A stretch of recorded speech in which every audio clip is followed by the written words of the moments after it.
Welcome back friends on my YouTube channel. आज हम इस यूनिट का लास्ट वाले क्वेश्चन का डिस्कस करने जा रहे हैं, that is the classification of hormones on the basis of their chemical nature. And उसके बाद एक लास्ट पार्ट आने वाला है, that is the mechanism of hormone action. देखो, जब हम देखते हैं classification of hormones on the basis of their chemical nature, उनके केमिकल नेचर के बेस पे हार्मोन जो है कितने क्लासेस के हैं। अगर हम यहाँ की क्लास की बात करेंगे तो मेनली हार्मोन जो है उनके पास दो क्लासेस हैं on the basis of their chemical nature. तो मैं क्लास की बात करूंगा, केमिकल नेचर की बात करूंगा, क्लास ऑफ हार्मोन्स की। There are two, one is the lipid soluble hormones, second group is the water soluble. One is the lipid soluble, second is the water soluble. अगर हम lipid soluble की बात करेंगे, ये ऐसा ग्रुप है hormones का जिनके पास प्रिकर्सर जो है दैट इज द कोलेस्ट्रॉल। इनका जो मेन प्रिकर्सर होता है, mainly their precursor is cholesterol.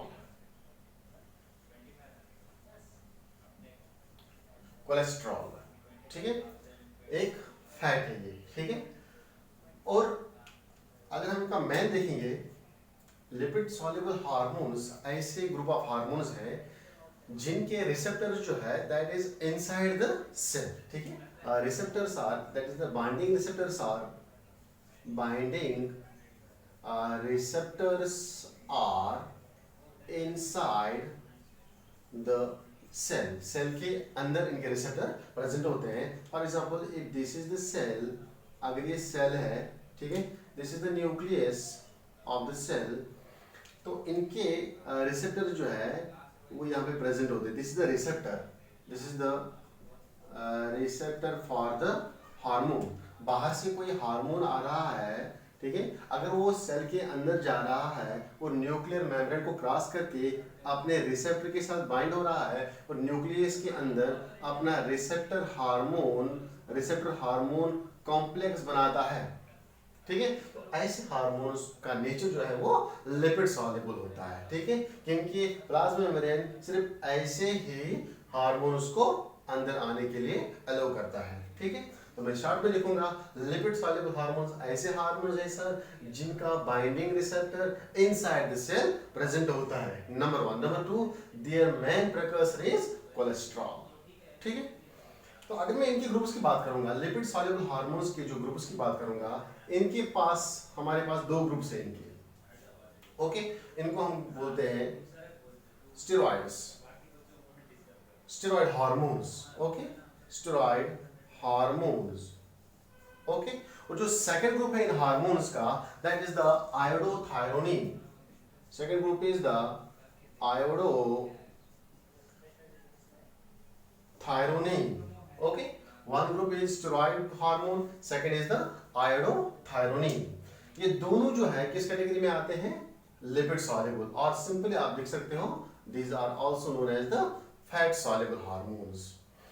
Now, अगर मैं स्टेरॉइड हार्मोन्स की बात करूंगा, इनका भी प्रिकर्सर कौन सा होगा? Cholesterol, okay.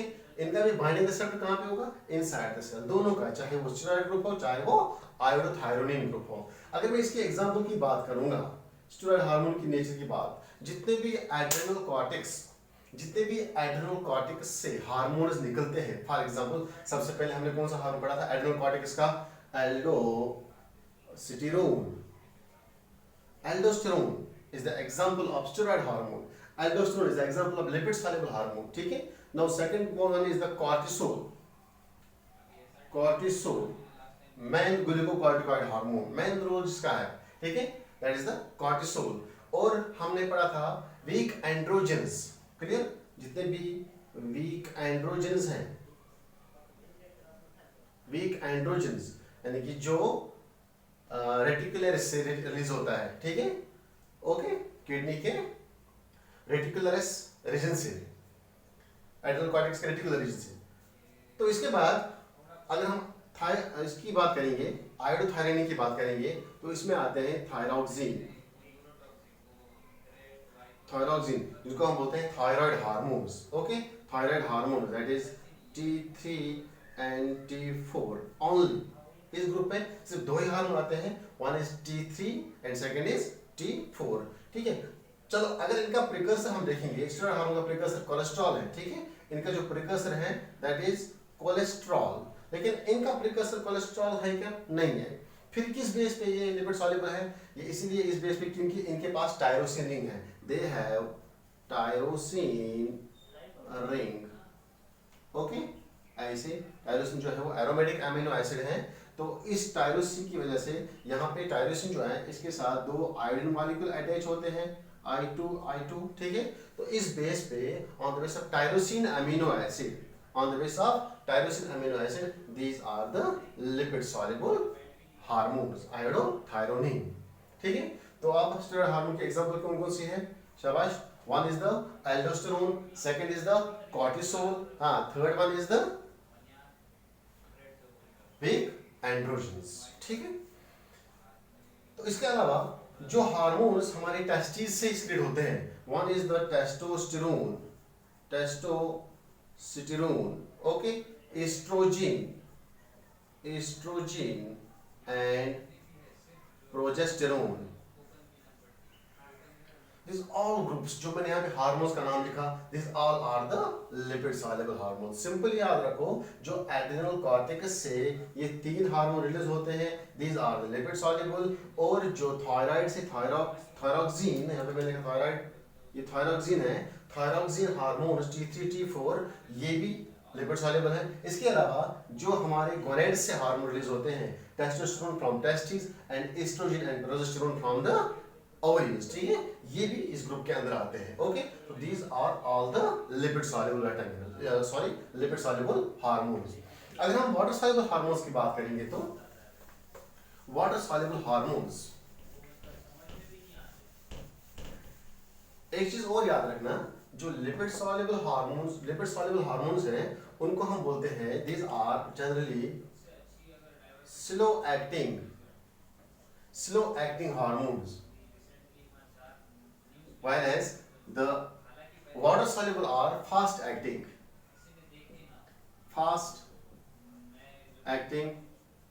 hormones, क्योंकि इनकी एक्शन जो है वो बहुत फास्ट होती है, इनका मेम्ब्रेन जो है वो, इनका रिसेप्टर जो है वो सिर्फ सेल मेम्ब्रेन में प्रेजेंट होता है। इन हार्मोन्स को जो वाटर सॉल्युबल वाले ग्रुप हैं इनको सेल के अंदर नहीं आना पड़ता एक्शन करने के लिए, वाइल जो लिपिड सॉल्युबल है इनका रिसेप्टर न्यूक्लियस के अंदर होता है या इनसाइड द सेल होता है प्रेजेंट, इसलिए उनको पहले सेल के अंदर आना पड़ता है, वहां पे उनको जीन एक्टिवेट करना पड़ता है। ये मैं पढ़ाऊंगा अभी जब हम पढ़ेंगे मैकेनिज्म ऑफ एक्शन। तो अभी के लिए आप याद रखो, slow acting hormones and these are known as the fast acting hormones. इनकी जो एक्टिविटी होती है वो फास्ट होती है, इनकी एक्टिविटी बहुत ही स्लो होती है, ठीक है, इसलिए इनको हम बोलते हैं स्लो एक्टिंग हार्मोन्स और लिपिड सॉल्युबल हार्मोन्स। ना अगर हम बात करेंगे वाटर सॉल्युबल हार्मोन्स की, वाटर सॉल्युबल हार्मोन्स क्या होते हैं? सबसे पहले अगर मैं बात करूंगा यहाँ पे, water soluble hormones are those hormones whose receptors are present on the plasma membrane, on the surface of the plasma membrane। जो इनकी टारगेट सेल होती है, टारगेट सेल का जो प्लाज्मा मेम्ब्रेन होता है, अगर इनके बाइंडिंग रिसेप्टर्स उसके सरफेस पे प्रेजेंट होंगे तो ऐसे हार्मोन्स को हम नाम देते हैं वाटर सॉल्युबल हार्मोन्स। मैं लिखूंगा, these are those hormones whose binding receptors are present on binding receptors are present on the surface of the target cell के सरफेस पे प्रेजेंट होगा उनका। जैसे मैंने अभी बताया यहाँ पे, if this is the cell, ये सेल मेम्ब्रेन है, यहाँ पे इनका दिस इज द रिसेप्टर, ये हार्मोन आके बाइंड करता है यहाँ पे इसके साथ, तो ये कहलाएगा इनका सरफेस रिसेप्टर, ठीक है ना। अगर मैं बात करूंगा इसके बाद इन हार्मोन्स की कैटेगरीज का, इसके पास डिफरेंट एग्जांपल है। ये जनरली 3 ग्रुप्स में हमने डिवाइड किया। मैं आप लिखूंगा यहाँ पे, हियर जो वाटर सॉल्युबल हार्मोन्स हैं, इधर देखो, इनकी कैटेगरीज में बताऊंगा आपको। इनके पास मेनली हमने 3 ग्रुप्स किए। One is the amino acid derivative amino acid derivative, and second is the steroids, नहीं steroids में आ गई peptides, and third is the protein nature. Third is the proteins. Third is the proteins. One is the peptide, amino acid derivative, peptide and proteins. तो इसमें amino acid derivatives की अगर हम बात करेंगे तो ऐसे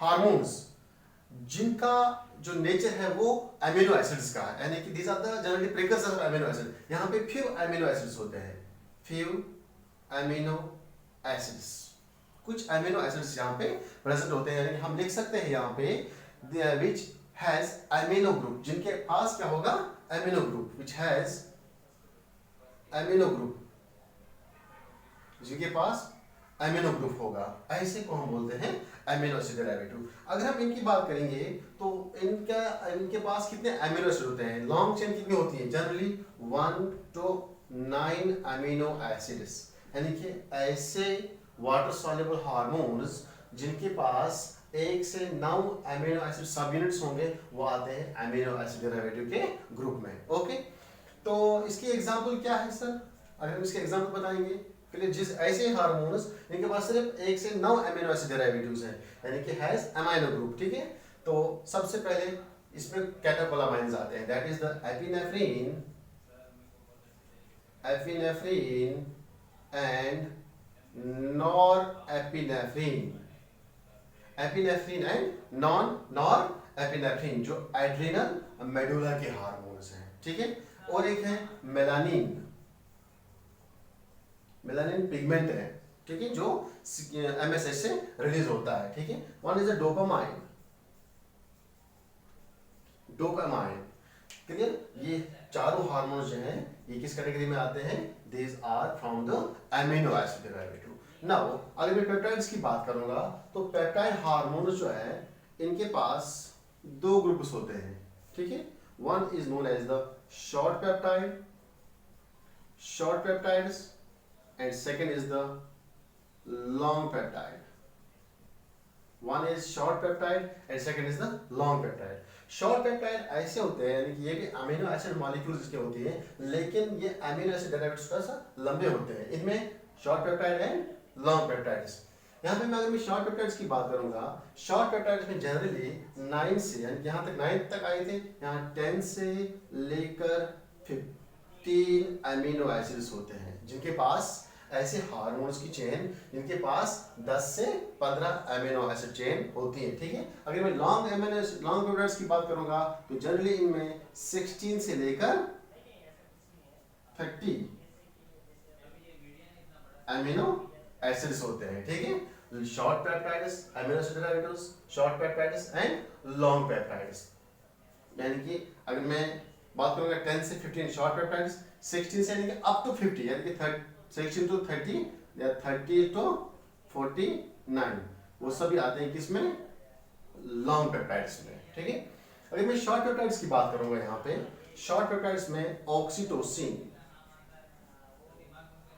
oxytocin, vasopressin, that is ADH, vasopressin, ADH. ठीक है, ये हार्मोन जो है ये आते हैं शॉर्ट पेप्टाइड्स के अंदर. ठीक है, ना वो इसके बाद हमारे पास है लॉन्ग पेप्टाइड्स. ठीक है, और एक हार्मोन इसमें आता है melanocyte stimulating hormone, that is melanocyte stimulating hormone, जो कहां से रिलीज होता है, हमारे पिट्यूटरी से. ठीक है, ये सब आते हैं शॉर्ट पेप्टाइड्स में. अगर मैं लॉन्ग पेप्टाइड्स की बात करूंगा तो लॉन्ग पेप्टाइड्स में हमारे पास बहुत सारे ऐसे हार्मोन्स हैं, फॉर एग्जांपल जैसे कि प्रोलैक्टिन है, इंसुलिन है. यहाँ पे here is the prolactin, insulin, glucagon. ठीक है, ये सब इसी में आते हैं. ACTH, adrenocorticotropic hormone. ठीक है, इसके अलावा इसमें जो हमारे कैल्सिटोनिन होता है, पैरेथ हार्मोन है, PTH, कैल्सिटोनिन, जो भी हार्मोन्स हमारे GIT से रिलीज होते हैं, हार्मोन्स फ्रॉम GIT ठीक है, जैसे कि हार्मोन फ्रॉम किडनी, रेनिन, ठीक है, हार्मोन फ्रॉम हार्ट पढ़ाया था मैंने उस दिन, इज अ लॉन्ग पेप्टाइड्स, क्या कौन सा हार्मोन है वो, एएनएफ, ये सब हार्मोन जो हैं these are the example of long peptides. ठीक है, ये आप याद रखो कि अमीनो एसिड डेरिवेटिव में कौन से एग्जांपल हैं, पेप्टाइड के अंदर कौन कौन से एग्जांपल्स आती हैं, पेप्टाइड्स के अंदर शॉर्ट पेप्टाइड्स कौन कौन सा है और लॉन्ग पेप्टाइड कौन कौन सा है। अगर मैं शॉर्ट पेप्टाइड की बात करूंगा 3 हार्मोन आते हैं, लॉन्ग पेप्टाइड की बात करूंगा ऐसे, ये एग्जांपल्स आपको याद रखनी है इसमें। नाउ अगर मैं प्रोटीन हार्मोन्स की बात करूंगा, प्रोटीन हार्मोन्स की,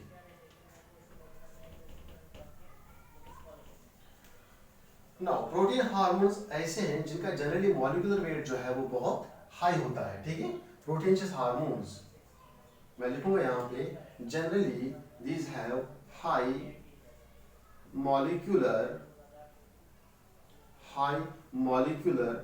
वेट, हाई मॉलिक्यूलर वेट एक प्रॉपर्टी। दूसरी प्रॉपर्टी क्या है प्रोटीन हार्मोन्स की, दूसरी प्रॉपर्टी अगर हम बात करेंगे तो ये जो प्रोटीन हार्मोन है इनमें generally above 50 amino acid present होते हैं। इनके पास amino acid above 50 amino acid present होते हैं, यानी कि 50 अमीनो एसिड से ज्यादा अमीनो एसिड यहाँ प्रेजेंट होते हैं। अगर कोई ऐसा हार्मोन है जिसमें number of amino acid more than 50 होगा, अबोव देन 50, तो ऐसे हार्मोन्स को हम नाम देते हैं प्रोटीनशियस हार्मोन्स और प्रोटीन हार्मोन्स। ठीक है, प्रोटीन्स, ठीक है, प्रोटीन हार्मोन्स।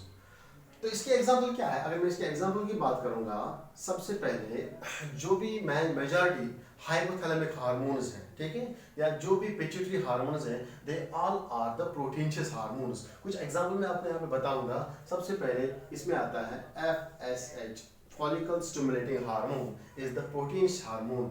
इसके बाद इसके अंदर आता है LH, ल्यूटिनाइजिंग हार्मोन, और एक हार्मोन इसमें आता है that is the TSH, thyroid stimulating hormone. ठीक है, और एक हार्मोन मैंने आपको पढ़ाया था HCG, जो प्लेसेंटा से रिलीज होता है। FSH कहां से रिलीज होता है, हमारे पिट्यूटरी से। ठीक है, इसके बाद growth hormone GH, growth hormone, clear, FSH, इन दोनों को हम बोलते हैं GnRH, TSH, HCG and GH. These are the main example which includes in the protein hormones. ठीक है, तो इस तरह से यहाँ पे ये हार्मोन्स की क्लासिफिकेशन जो है वो एंड हो गई। नाउ इसके बाद एक और हमारे पास एक इंपॉर्टेंट क्वेश्चन है, that is the mechanism of hormone action. Mechanism of hormone action,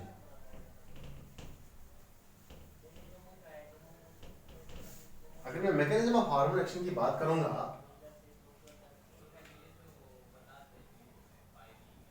mechanism of hormone action, mechanism of hormone action, mechanism of hormone action की बात करूंगा मैं। जो हार्मोन जो है these are the specific molecules. Specific molecules कैसे है कि हार्मोन जो है उस आप जहां पे उसका टारगेट सेल होगा उसके बगैर किसी पे एक्शन नहीं करेगा जब तक नहीं आपके टारगेट रिसेप्टर के पास पहुंचेगा। That means these are specific in action. जो भी हार्मोन्स हैं these are specific in action, जो इनकी एक्शन होती है वो स्पेसिफिक होती है। दैट मींस जहां पे इनका रिसेप्टर होगा ये वहां जाके सिर्फ अपने ही रिसेप्टर के साथ बाइंड करते हैं। इसलिए हम बोलते हैं जो हार्मोन है उनके पास अपने अपने टारगेट ऑर्गन्स होते हैं, उनके पास अपने अपने टारगेट टिश्यूज होते हैं या टारगेट सेल्स होते हैं, उसके अलावा ये किसी पे फंक्शन नहीं करते हैं। इसलिए हम बोलते हैं जो इनकी एक्शन होती है that is specific particular to the target cell. Mechanism की बात करूंगा तो यहाँ पे दो टाइप्स ऑफ मैकेनिज्म पाए जाते हैं, यानी कि हार्मोन्स जो है वो दो तरह के काम करते हैं, दो तरीके से वो अपना काम करते हैं। ठीक है, टू मैकेनिज्म्स की वजह से one mechanism is known as those hormones which acts as at cellular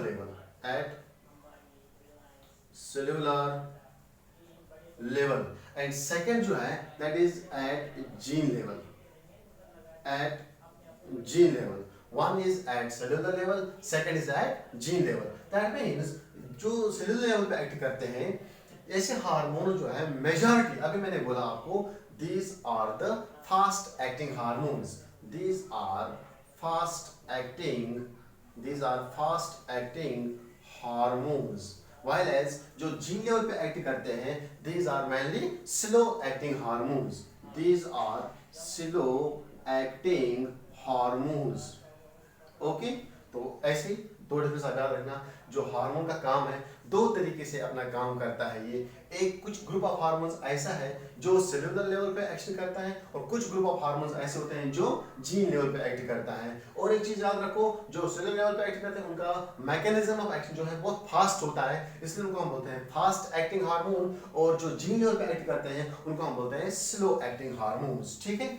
और एक चीज आप याद रखो, जो फास्ट एक्टिंग हार्मोन्स होते हैं ये इनके रिसेप्टर्स जो है वो generally on the cell membrane present होते हैं। ये तो आपको अभी बताऊंगा मैकेनिज्म है, लेकिन एक और चीज याद रखो आप, जो सेलुलर लेवल पे हार्मोन्स एक्ट करते हैं these are generally the proteinaceous hormones। ठीक है, these are water soluble hormones जो मैंने अभी पढ़ाया, water soluble, mainly water soluble hormones, while as जो जीन लेवल पे एक्ट करते हैं जो इनसाइड द सेल जाते हैं these are generally steroid hormones, these are steroid or fat soluble, these are fat soluble hormones।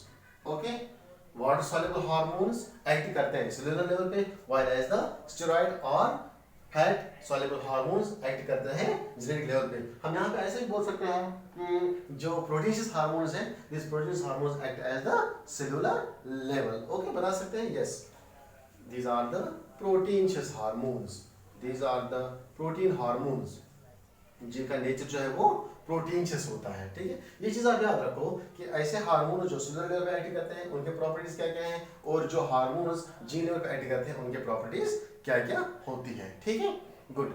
चलो अब हम सेलुलर लेवल पे आएंगे, एक्शन एट सेलुलर लेवल। कैसे हार्मोन, चलो यहाँ पे बताऊंगा मैं उन हार्मोन्स के एग्जाम्पल जो हार्मोन्स एक्ट करते हैं सेलुलर लेवल। यहाँ पे जो हार्मोन एक्ट करेंगे सेलुलर लेवल पे, इनके जो रिसेप्टर्स होते हैं, देयर रिसेप्टर्स इन हार्मोन्स के रिसेप्टर्स प्रेजेंट होते हैं, their receptors are present on cell membrane, on cell membrane, इनके रिसेप्टर्स प्रेजेंट होते हैं सेल मेम्ब्रेन पे। while as ऐसे हार्मोन्स जो जीन लेवल पे एक्ट करते हैं, दैट मींस जो सेल के अंदर न्यूक्लियस के अंदर जाते हैं, उनके रिसेप्टर्स इनसाइड द सेल होते हैं। मैं लिखूंगा यहाँ पे receptors of these hormones, receptors of these hormones of these hormones are present on, are present inside the cell, cell के अंदर प्रेजेंट होता है। ठीक है, अब मैं ऐसे हार्मोन्स का नाम बताऊंगा यहाँ पे। ऐसे एग्जांपल्स कौन से हार्मोन्स हैं जो सेलुलर लेवल पे एक्ट करते हैं, कौन से हार्मोन्स हैं जिनके रिसेप्टर्स प्लाज्मा मेम्ब्रेन पे प्रेजेंट होते हैं। इसमें सबसे पहले आते हैं जितने भी अभी मैंने प्रोटीन हार्मोन बताए हैं, जैसे कि ACTH, ठीक है, TSH, ठीक है, इसके बाद follicle stimulating hormone, then luteinizing hormone, anti diuretic hormone, ये सब हार्मोन जो है, या पैरेथ हार्मोन, PTH, इंसुलिन, ग्लूकागॉन, ये सब हार्मोन जो है, जो भी प्रोटीन्स हार्मोन्स है यहाँ पे, या शॉर्ट पेप्टाइड्स हैं, या अमीनो एसिड डेरिवेटिव्स हैं, they all acts at the cellular level. इसके बाद यहाँ पे what about the catecholamines? Yes, catecholamine जो मैंने अभी बोला, epinephrine and norepinephrine, epinephrine and norepinephrine, ये भी इसी के अंदर आता है। ये जो मैंने ग्रुप्स ऑफ हार्मोन्स यहाँ पे बताया, ये एग्जांपल आप याद रखना, एग्जाम में क्वेश्चन अगर पूछा जाएगा तो यहाँ से पूछा जाएगा, which of the following hormone has their receptors on the cell surface. उसमें कुछ एग्जांपल्स यहाँ से होंगे और एक एग्जांपल यहाँ से बताई जाएगी। तो ये एग्जांपल्स जो है मेनली इनको आप याद रखना दिमाग में, और ये एक्ट करते हैं एट सेलुलर लेवल। अभी हम पढ़ेंगे मैकेनिज्म, लेकिन अगर मैं इसकी एग्जांपल की बात करूंगा, ऐसे हार्मोन्स जो सेल के अंदर जाके एक्शन करते हैं, ऐसे हार्मोन्स जिनके रिसेप्टर सेल के अंदर प्रेजेंट होते हैं, ऐसे हार्मोन्स जो जीन लेवल तक जाते हैं और वहां पे प्रोटीन्स की एक्टिवेशन कराते हैं, ऐसे हार्मोन्स को हम बोलते हैं जीन लेवल हार्मोन्स, यानी कि जीन लेवल पे एक्ट करते हैं। एक से एग्जांपल याद रखो आप, सबसे पहले testosterone, very good, testosterone, clear. Then there is the oestrogen, oestrogen जो मैंने अभी आपको बोला, जितने भी स्टेरॉइड हार्मोन्स हैं, क्लियर, T3 और T4 को लेकर जितने भी स्टेरॉइड हार्मोन्स हैं वो they all are the gene level hormones, ठीक है। Oestrogen, then that is the progesterone, progesterone, then there is the, अभी मैंने बोला आपको T3 T4 जिसको हम क्या बोलते हैं, simply thyroxine hormone, T4 thyroxine, thyroxine, ये आप याद रखना। इसके अलावा और एक है एल्डोस्टेरोन, एल्डोस्टेरोन, और क्या है cortisol, then there is the cortisol and weak androgens. ये कुछ एग्जांपल्स हैं, ये आपको याद रखने पड़ेंगे। These hormones acts on gene level, whereas these hormones acts on cellular level। अगर आप इसमें सिर्फ इतना ही याद करोगे कि जीन लेवल पे कौन कौन से हार्मोन एक्शन करते हैं और सेलुलर लेवल पे कौन कौन से एक्शन हार्मोन करते हैं, बस आपका क्वेश्चन एग्जाम में बन गया, ठीक है। नाउ सेलुलर लेवल पे आते हैं, मैकेनिज्म दोनों का पढ़ेंगे एक एक करके। याद रखना कौन कौन से हार्मोन्स हैं यहाँ पे। देखो अगर हम बात करेंगे अभी जीन लेवल की, सॉरी सेलुलर लेवल की, mechanism hormones at cellular level. चलो मैं बात करूंगा यहाँ पे सेलुलर लेवल पे hormone action at cellular level, hormone action at cellular level. जब मैं सेलुलर लेवल की बात करूंगा, ये देखो this is the plasma membrane, okay, double layer, ठीक है, this is the plasma membrane, bilayer, fatty bilayer, ठीक है। ये दो लेयर्स होते हैं फैटी एसिड लिपिड्स के, lipid bilayer, this is the lipid bilayer of plasma membrane, plasma membrane का लिपिड बाइलेयर है ये। तो यहाँ पे इनके रिसेप्टर्स होते हैं। फॉर एग्जाम्पल मान लीजिए आप, दिस इज द रिसेप्टर, ठीक है, मैं लिखूंगा this is the receptor for hormone, this is the receptor for hormone. ये कोई भी हार्मोन यहाँ पे आया, this is the blood circulation, this is the blood circulation. इस ब्लड सर्कुलेशन में ब्लड आता है, ठीक है, इस ब्लड के पास ये हार्मोन आया और ये डिफ्यूज हो गया यहाँ पे। अब ये हार्मोन यहाँ पे अपने रिसेप्टर के साथ बाइंड करेगा। जैसे ही ये हार्मोन यहाँ पे इस रिसेप्टर के साथ बाइंड करेगा तो ये बनाएगा hormone receptor complex, hormone receptor complex, HRC, hormone receptor complex बनाएगा। जैसे यहाँ पे इसने हार्मोन रिसेप्टर कॉम्प्लेक्स बनाया, इसके बाद इसके अलावा ये जो यहाँ पे सेल मेम्ब्रेन है, इसमें बहुत सारे प्रोटीन्स होते हैं। उनमें एक प्रोटीन यहाँ पे ऐसा होता है जिसको हम बोलते हैं जी protein, this is the ji protein. मैं लिखूंगा यहाँ पे जी प्रोटीन, लेकिन ये जी प्रोटीन जो होता है ये इनएक्टिव फॉर्म में होता है। मैं लिखूंगा this is the inactive G protein, inactive G protein, guanyl protein इसको हम बोलते हैं। आगे जाकर आपको ये पढ़ना है, लेकिन ये इनएक्टिव फॉर्म में होता है। जब तक ये हार्मोन नहीं आता है तब तक ये इनएक्टिव फॉर्म में होता है, ठीक है। और एक चीज यहाँ पे होता है, हियर मैं लिखूंगा यहाँ पे,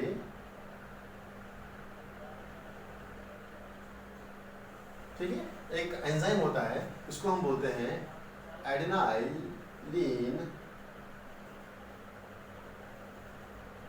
एडेनाइलिन साइक्लेज। लेकिन ये जो एडेनाइलिन साइक्लेज होता है ये इनएक्टिव होता है। This is the inactive adenylyl cyclase, inactive adenylyl cyclase. ये क्या था, इनएक्टिव जी प्रोटीन। ये नॉर्मल पोजीशन में प्रेजेंट होता है हमारे लिपिड बाइलेयर के अंदर। अब जैसे हार्मोन आया यहाँ से, मान लीजिए ये कौन सा हार्मोन था, चलो मान लीजिए ये था एपिनेफ्रिन, ये था एपिनेफ्रिन। एपिनेफ्रिन अभी मैंने एग्जाम्पल बताई, these hormones acts on the cellular level, क्योंकि इनके रिसेप्टर्स कहाँ प्रेजेंट होते हैं, सेल मेम्ब्रेन पे। ये अंदर सेल है, this is the cytoplasm, okay, this is the cytoplasm. अब साइटोप्लाज्म में क्या चलेगा वो हम देखेंगे। साइटोप्लाज्म इधर यहाँ पे कहीं पे न्यूक्लियस है, ठीक है, इज द न्यूक्लियस, इसके साथ कुछ नहीं करना है। ध्यान रखो, जैसे ये एपिनेफ्रिन बाइंड हो गया अपने रिसेप्टर के साथ, तो ये बनाता है एक कॉम्प्लेक्स, उसका नाम है हार्मोन रिसेप्टर कॉम्प्लेक्स, HRC मैंने शॉर्ट में लिखा। और जैसे यहाँ पे आता है तो सेल के अंदर GTP होता है, here is the GTP, guanosine triphosphate, guanosine triphosphate. तो जैसे ही ये एपिनेफ्रिन इस रिसेप्टर के साथ अटैच हो गया, यहाँ पे HRC बना, हार्मोन रिसेप्टर कॉम्प्लेक्स। जैसे ही हार्मोन रिसेप्टर कॉम्प्लेक्स बना तो ये जो रिसेप्टर है इसमें कन्फर्मेशन चेंज आती है। ओके, अगर ये ऐसे था ये रिसेप्टर, इसके ऊपर हार्मोन बैठा तो इसने अपने आप को ऐसे चेंज किया, ठीक है, इसमें कोई भी कन्फर्मेशन चेंज आ गई, इसने अपने आप को रोटेट किया। जैसे इसने अपने आप को रोटेट किया, कन्फर्मेशन चेंज किया, ये जो GTP था यहाँ पे ये चेंज होता है GDP, guanosine triphosphate, guanosine diphosphate. That means यहाँ पे लॉस क्या हो गया, यहाँ पे निकला 1-फॉस्फेट, 1IP इनऑर्गेनिक फॉस्फेट। जब भी GDP चेंज होता है GDP में तो यहाँ पे एक इनऑर्गेनिक फॉस्फेट रिलीज होता है। कैसे रिलीज हो गया, इसके कन्फर्मेशन से, इसने कन्फर्मेशन चेंज किया, हार्मोन के ऊपर आने से, हार्मोन के बैठने से HRC बना, HRC का यहाँ पे कन्फर्मेशन चेंज हो गया तो GDP कन्वर्ट हो गया। सेल के अंदर एक प्रोसेस चल रही है, प्लाज्मा के साथ ही होता है ये GDP में, और यहाँ पे क्या निकला, इनऑर्गेनिक फॉस्फेट। ये इनऑर्गेनिक फॉस्फेट चला जाता है इस इनएक्टिव प्रोटीन के पास, इसके साथ में ही होता है ये, ओके, इसके साथ में ही होता है ये इसको एक्टिवेट कराता है। That means with the help of this install phosphate, inorganic phosphate, इस इनऑर्गेनिक फॉस्फेट की हेल्प से ये जो इनएक्टिव प्रोटीन है ये चेंज हो गया एक्टिव फॉर्म में। This is the active form, याद रखना, this is the active form of G protein. मैं लिखूंगा this is the active GDP, इसमें मैं स्टार बनाऊंगा, स्टार, मुझे यहाँ पे जगह नहीं है, चलो मैं यहाँ पे लिखता इसका नाम, here this is the active G protein, मैं लिखूंगा this is active G protein, this is the active G protein. पहले क्या था ये इनएक्टिव G प्रोटीन, अब क्या बना, एक्टिव G प्रोटीन। किसने इसको एक्टिव बनाया, ये जो यहाँ से फॉस्फेट निकला, ठीक है, वो फॉस्फेट बाइंड हो गया इसके साथ और ये एक्टिव G प्रोटीन बना। जैसे ये एक्टिव G प्रोटीन बना, ये एक्टिव G प्रोटीन इस इनएक्टिव एडेनाइलिन साइक्लेज को एक्टिवेट करता है। ओके, देखेंगे जैसे ही इसने इसको एक्टिवेट किया तो ये चेंज हो जाएगा किसमें, हियर इज द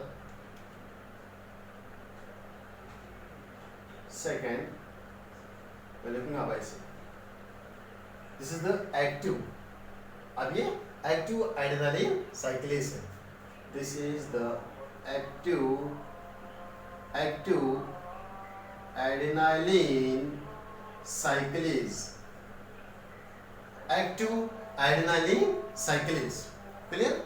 ये प्रोसेस जो है अभी हमारे प्लाज्मा मेम्ब्रेन में चल रहा है, लिपिड बाइलियर में चल रहा है। सिंपल सा एपिनेफ्रिन आया, उसने अपने रिसेप्टर के साथ बाइंड किया, जैसे इसने रिसेप्टर के साथ बाइंड किया तो अंदर जो इसके अटैच में GTP था उसकी कन्फर्मेशन चेंज होने की वजह से ये GTP कन्वर्ट हो गया GDP में। इसने एक इनऑर्गेनिक फॉस्फेट रिलीज किया, उस इनऑर्गेनिक फॉस्फेट ने इस इनएक्टिव G प्रोटीन को एक्टिव G प्रोटीन बनाया, इस एक्टिव G प्रोटीन ने इस एक्टिव एडेनालिन साइक्लेज को एक्टिवेटेड फॉर्म ऑफ एडेनालिन साइक्लेज हो गया, ठीक है। अब ये एडेनालिन साइक्लेज क्या करेगा, ये अब एंजाइम है एडेनालिन साइक्लेज, एस लास्ट पे आया, एस जब एस लास्ट पे आएगा तो दैट मींस ये एंजाइमेटिक एक्टिविटी काम करता है यहाँ पे, ठीक है, एज एंजाइम काम करता है। अगर ये एंजाइम काम करेगा तो ये क्या करता है, ये हमारे एडेनोसिन ट्राइफॉस्फेट को चेंज करता है एडेनोसिन मोनोफॉस्फेट के अंदर। लेकिन जो ये एडेनोसिन मोनोफॉस्फेट है ये यहाँ पे बार बार बनता है, इसलिए हम उसको बोलते हैं साइक्लिक एडेनोसिन मोनोफॉस्फेट। कहाँ से बना, ATP से, एडेनोसिन ट्राइफॉस्फेट से बना एडेनोसिन मोनोफॉस्फेट। किसने इसको चेंज किया, एक्टिवेटेड एडेनालिन साइक्लेज ने। सिंपल, ये एक्टिवेटेड एडेनिन साइकिल इसने चेंज किया एटीपी को साइक्लिक एएमपी में। जो अब हमारे पास ये साइक्लिक एएमपी आ गया, इसको हम नाम देते हैं this is the secondary messenger. This is the secondary messenger, ये याद रखना, secondary messenger, this is secondary messenger. What is secondary messenger?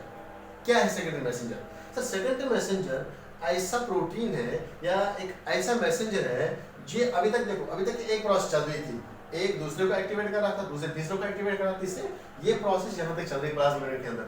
लेकिन अब इस प्लाज्मा मेम्ब्रेन से जो ये एक्टिविटी फॉरवर्ड करेगा, आगे लेके जाएगा, उसको हम बोलते हैं सेकेंडरी मैसेंजर। अब इनका काम यहाँ पे खत्म हो गया, यहाँ पे एक्टिवेशन का काम हो गया था, वो एक्टिवेट हो गया यहाँ पे एडेनिन साइक्लिस। अब इस एडेनिन साइकिल अपना काम किसको देता है? साइक्लिक एडेनोसिन मोनोफॉस्फेट को, इसलिए हम इसको बोलते हैं सेकेंडरी मैसेंजर। बहुत सारे सेकेंडरी मैसेंजर है, लेकिन आपकी एनसीईआरटी सिर्फ 2 सेकेंडरी मैसेंजर लिखा है। एक उसने लिखा है CAMP, that is the cyclic adenosine monophosphate, और उसने लिखा है कैल्शियम डाइपॉजिटिव। मैं लिखूंगा, एक तो ये है, दूसरी एग्जांपल है कैल्शियम डाइपॉजिटिव भी हो सकता है, ठीक है। IP3 ये भी एग्जांपल है, मे भी एग्जाम में आ सकते हैं। IP3 इनोस्टॉल ट्राइफॉस्फेट, ये भी एक मेजर एग्जांपल है हमारे सेकेंडरी मैसेंजर की। इसके अलावा है CGMP, साइक्लिक गावानोसिन मोनोफॉस्फेट। अगर ये साइक्लिक एडेनोसिन मोनोफॉस्फेट था तो this is the cyclic guanosine monophosphate. कितने आ गए? 3। और एक यहाँ पे इंपॉर्टेंट है, उसको हम बोलते हैं that is the DAG, diacylglycerol, diacylglycerol, ये आप याद रखना, ठीक है।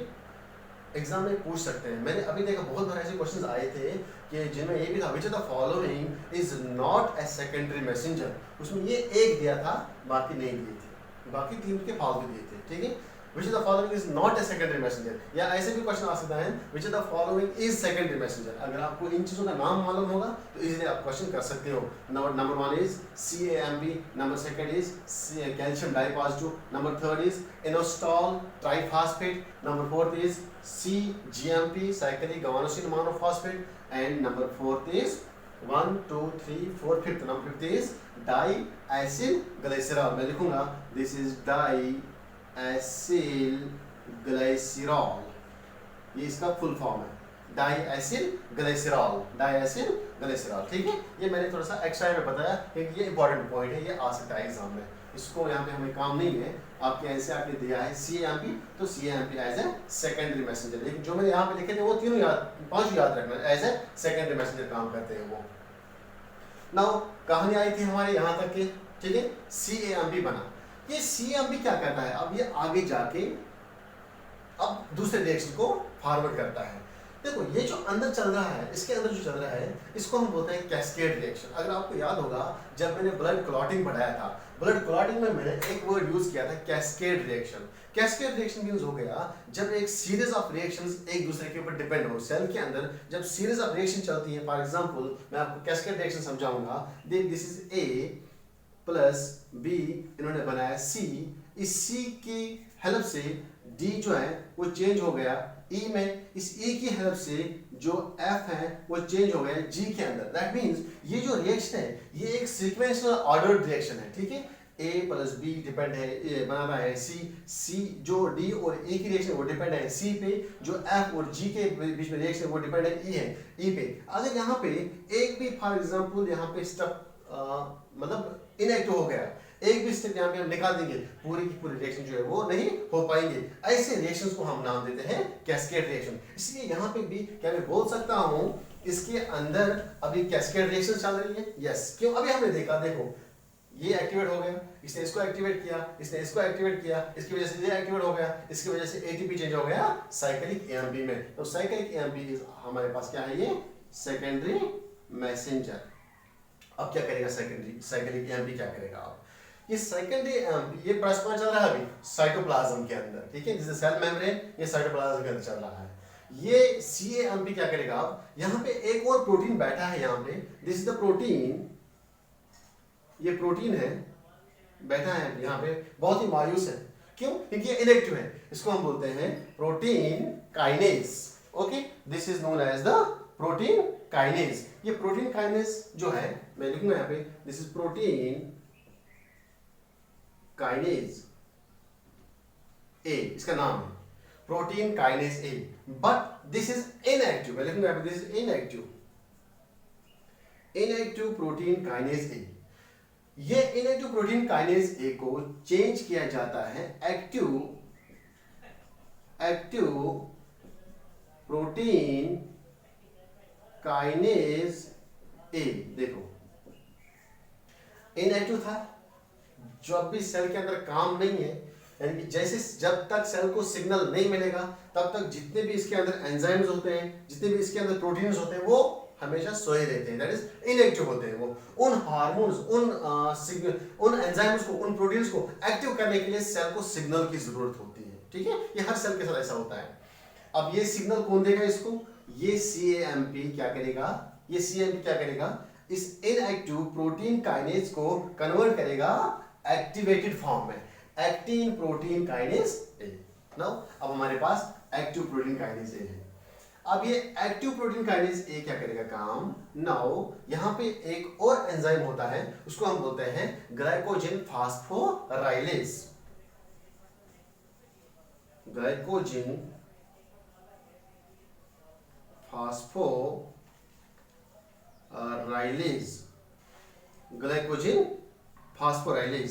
अगर आपने पढ़ा होगा बायोकेमिस्ट्री में, ठीक है, बायोकेमिस्ट्री में जब ग्लूकोज सिंथेसिस बनती है, यानी कि ग्लूकोज फॉर्मेशन, ठीक है, तो वहां पे ग्लाइकोजन सेल के अंदर हमेशा स्टोर होता है, एक एंजाइम होता है, उस एंजाइम का नाम है ग्लाइकोजन फास्फोराइलेज। ये एक एंजाइम है जो हमारे ग्लाइकोजन को कन्वर्ट करता है ग्लूकोज के अंदर, ग्लाइकोजन फास्फोराइलेज। ये ग्लाइकोजन फास्फोराइलेज इनएक्टिव फॉर्म में होता है, मैं लिखूंगा इनएक्टिव ग्लाइकोजन फास्फोराइलेज। ये कन्वर्ट किया जाता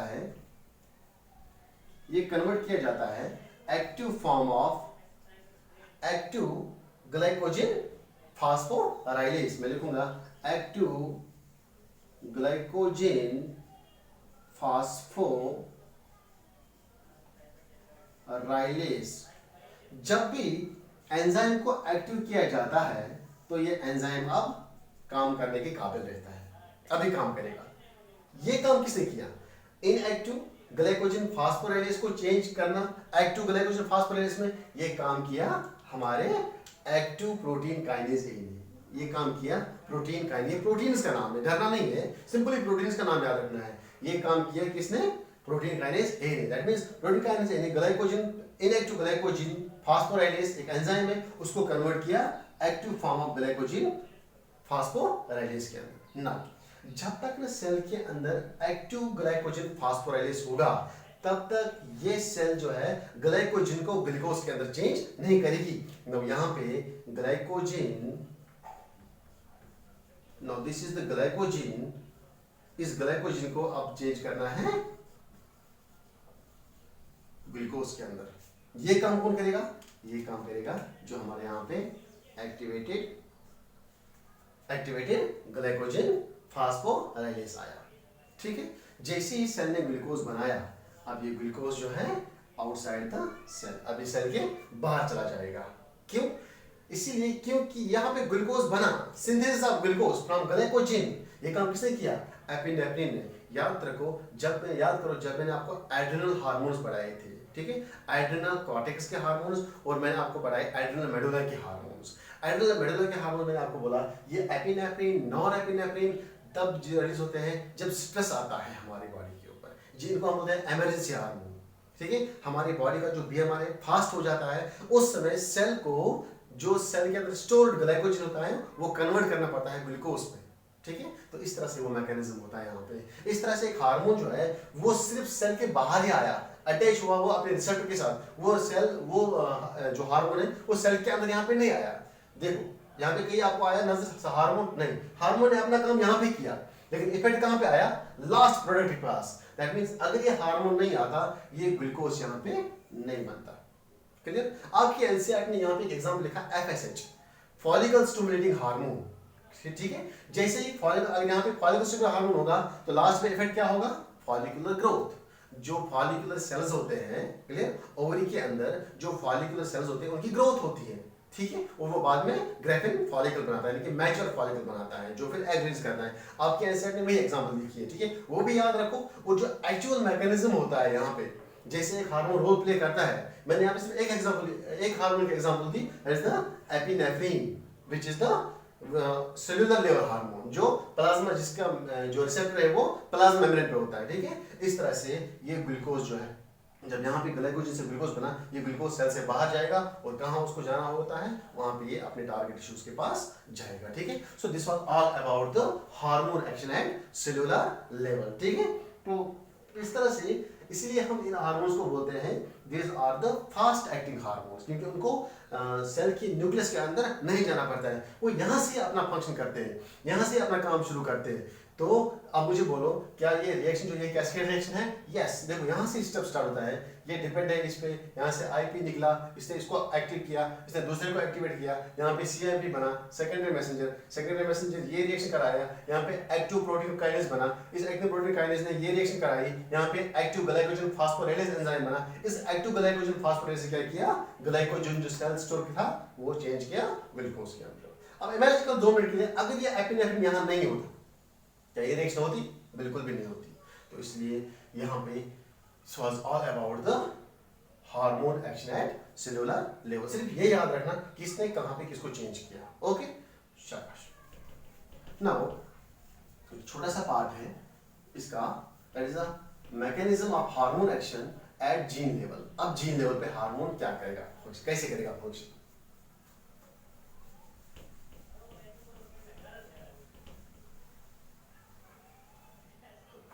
नाउ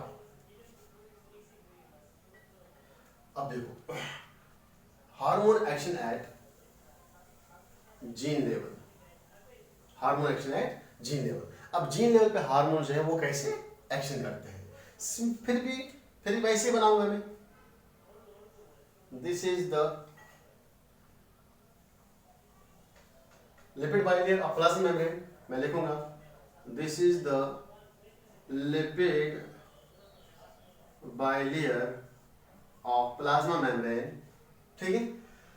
तो यहां पे दिस इज द हार्मोन, कौन सा हार्मोन है, स्टेरॉइड हार्मोन, ठीक है, क्योंकि मैंने पहले ही बताया कि जो स्टेरॉइड हार्मोन्स होते हैं वो एक्ट करते हैं at gene level. This is the steroid hormone, क्यों, क्योंकि यहां पे इनके रिसेप्टर नहीं है। This is the here nucleus, here is the nucleus, ठीक है, this is the nuclear envelope, nuclear envelope, double membrane पढ़ा होगा आपने सेल में, this is the double layered and cell nuclear envelope, sorry nuclear envelope, ठीक है, this is the nuclear envelope, ये nuclear envelope है। इस nuclear envelope के अंदर आपको मालूम हैगा there is the genetic material, इसके अंदर हमारा जेनेटिक मटेरियल बैठता है in the form of DNA, पढ़ा है आपने मॉलिक्यूलर बायोलॉजी में, ठीक है, molecular base of inheritance. Now जो जीन लेवल पे हार्मोन एक्ट करते हैं, जैसे ही ये ब्लड सर्कुलेशन से डिफ्यूज होके बाहर आ गए, तो इनको प्लाज्मा मेम्ब्रेन जो है वो डायरेक्टली उनको अलाउ करता है कि आप आ जाओ और चले जाओ न्यूक्लियस के अंदर, inside the cell. Inside cell means हो गया, मैंने इसलिए यहाँ पे न्यूक्लियस के अंदर बनाया, मैंने प्लाज्मा मेम्ब्रेन ये साइटोप्लाज्म इसलिए नहीं बनाया क्योंकि बहुत से ऐसे हार्मोन्स हैं जो जिनके receptors inside the nucleus present होते हैं, इसलिए मैंने यहाँ पे ऐसे मेजॉरिटी स्टेरॉइड हार्मोन दिया यहाँ पे जिसका जो रिसेप्टर है वो यहाँ पे प्रेजेंट होगा। हियर इज द रिसेप्टर, मान लो ये रिसेप्टर है, मैं लिखूंगा यहाँ पे दिस इज द रिसेप्टर। ऐसे रिसेप्टर जो न्यूक्लियस के अंदर प्रेजेंट होते हैं उनको हम बोलते हैं न्यूक्लियर रिसेप्टर, ओके। तो न्यूक्लियर रिसेप्टर यहाँ पे प्रेजेंट है इस हार्मोन के लिए। जैसे ही ये हार्मोन यहाँ पे आया, ये अपने रिसेप्टर के साथ बाइंड हो गया, क्लियर। तो जैसे ही इस रिसेप्टर के साथ ये बाइंड हो गया, अब ये रिसेप्टर नहीं रहा, ये बना हार्मोन रिसेप्टर कॉम्प्लेक्स, इसको मैं नाम देता हूं HRC, हार्मोन रिसेप्टर कॉम्प्लेक्स। ये हार्मोन रिसेप्टर कॉम्प्लेक्स अब क्या करेगा? सिंपल सी बात है, इससे पहले आप याद रखो, जब ये हार्मोन यहाँ पे नहीं आया, दिस इज द हार्मोन, जब तक ये हार्मोन यहाँ अंदर नहीं आया तब तक ये जो इसका रिसेप्टर है, ये जो इसका रिसेप्टर है, इसके साथ में एक और प्रोटीन यहाँ पे अटैच होता है जो इसको इनएक्टिव फॉर्म में रखता है। ये इनको हम बोलते हैं चेप्रॉन्स, याद रखना, these are the molecular chaperones, molecular chaperones. ये चेप्रॉन्स आपको अलग से पढ़ाऊंगा मैं, जब हम मॉलिक्यूलर बेस ऑफ इनहेरिटेंस पढ़ेंगे वहां पे मैं थोड़ा सा आपको उसका आइडिया दूंगा क्या रोल रहता है इन मॉलिक्यूलर चेप्रॉन्स का। अभी के लिए आप याद रखो, जब तक ये स्टेरॉइड हार्मोन इस न्यूक्लियस के अंदर नहीं पहुंचता है तब तक जो ये रिसेप्टर्स होते हैं ये अटैच होते हैं इस चेप्रॉन के साथ। चेप्रॉन क्या है? एक प्रोटीन है, क्लियर? तो जैसे ही ये आया तो ये चेप्रॉन यहाँ पे सेपरेट हो गया, अलग हो गया, ठीक है, और इसने यहाँ पे बनाया इस हार्मोन के साथ बाइंडिंग और ये बना HRC, हार्मोन रिसेप्टर कॉम्प्लेक्स। अब ये हार्मोन रिसेप्टर कॉम्प्लेक्स क्या करेगा? ये जाएगा इस डीएनए फ्रेगमेंट के पास, क्लियर? डीएनए फ्रेगमेंट के पास मींस जीन्स के पास जाएगा। For example this is the gene, this is the gene, here is the gene, here is the gene, यहाँ पे जीन है, यहाँ पे जीन है, clear? Segments of the fragments of DNA genes कहलाएंगे। ये जीन जो है सोए रहते हैं, इनएक्टिव होते हैं, क्लियर? मैंने अभी बोला जब तक ना हार्मोन नहीं आएगा, जब तक ना इस सेल को सिग्नल नहीं मिलेगा, जब तक ना डीएनए को सिग्नल नहीं मिलेगा या आरएनए को सिग्नल नहीं मिलेगा, तब तक ये अपने जीन्स को एक्टिवेट कतन भी नहीं करता है, ठीक है? तो इसको सिग्नल मिला, अब इस HRC से, हार्मोन रिसेप्टर कॉम्प्लेक्स से, ये क्या करेगा? यहाँ पे प्रोडक्शन ऑफ, ये जीन जो है ये प्रोडक्शन ऑफ आरएनए करेगा। उस आरएनए को हम क्या बोलते हैं? mRNA। ये प्रोसेस न्यूक्लियस के अंदर ही चलती है।